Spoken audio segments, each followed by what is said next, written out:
ಇವತ್ತು ಶನಿವಾರ ವಾರದ ಕೆಲಸಗಳಂತೂ ಇದ್ದೇ ಇರುತ್ತೆ. ಜೊತೆಗೆ ಮನೆಯಲ್ಲಿರೋರಿಗೆ ಅವರ ಸಮಯಕ್ಕೆ ತಕ್ಕ ಹಾಗೆ ಅವರ ಅಗತ್ಯಗಳನ್ನ ಪೂರೈಸಿ ತಿಂಡಿ ಮಾಡಿ ನಾನು ತಿಂಡಿ ತಿಂದು ಮನೆ ಕ್ಲೀನಿಂಗ್ ಶುರು ಮಾಡಿದ್ದಾಯಿತು. ಅದಕ್ಕೂ ಮೊದಲೇ ಒಂದು ನ್ಯಾಚುರಲ್ ಹೇರ್ ಪ್ಯಾಕ್ ಮಾಡಿಕೊಂಡು ಕೂದಲಿಗೆ ಹಚ್ಚಿ ಕೆಲಸ ಶುರು ಮಾಡಿದೆ.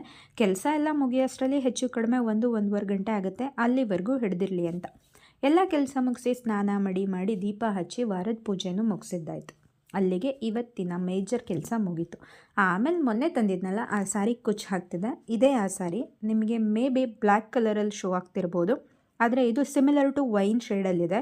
ಗೋಲ್ಡ್ ಕಲರ್ ಝರಿಯಲ್ಲಿ ಫ್ಲವರ್ ಆ್ಯಂಡ್ ಲೀಫ್ ಡಿಸೈನ್ ಇದೆ. ಪಲ್ಲು ಕೂಡ ಚೆನ್ನಾಗಿದೆ. ಬ್ಲೌಸ್ ಪ್ಲೈನ್ ಇದೆ, ಸ್ಟಿಚಿಂಗ್ ಕೊಟ್ಟಿದ್ದೀನಿ. ಹಾಗೆಯೇ ಅವತ್ತೇ ಚೇತನ್ ಬುಕ್ ಹೌಸಿಂದ 3 ಪುಸ್ತಕಗಳನ್ನ ತೊಗೊಂಡು ಬಂದಿದ್ದೆ. 2 ಪ್ರಕಾಶ್ ರೈ ಅವ್ರದ್ದು, ಮತ್ತೊಂದು ಜೋಗಿಯವರ ಪುಸ್ತಕ.